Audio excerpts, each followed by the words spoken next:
ஒரு கவர்மெண்ட் ஸ்கூல்ல உட்கார்ந்து இருக்கக்கூடிய அந்த பெண் குழந்தைகளை இஸ்லாமிய பெண்கள் புர்காவை அணிந்து கொண்டு முகத்தை மறைத்து கொண்டு பெண் பிள்ளைகளுடைய நெத்தியில நேரம் வந்து அந்த கன் மிஷினை வச்சு அப்படியே சுட்டு தள்ளுற மாதிரி நடத்தக்கூடிய அந்த நாடகத்துல இப்படிப்பட்ட ஒரு விஷம கருத்தை இன்றைக்கு அரசாங்க பள்ளிக்கூடத்துல குஜராத்ல நடக்குது. இந்த நாட்டில் என்ன மக்களுக்கு தகவல் தராங்கன்றது நமக்கு புரியல. தீவிரவாத செயல் என்று சொன்னால் இஸ்லாமியர்கள் தான் செய்யறாங்க.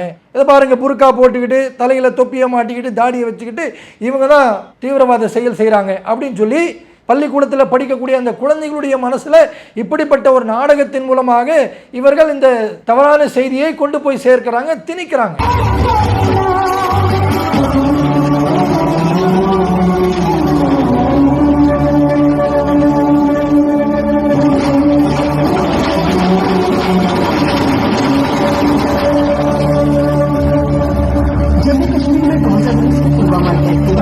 सबसे बड़ा आतंकी हमला हुआ है। पहलगाम की दहशतगर्दी में आतंकियों ने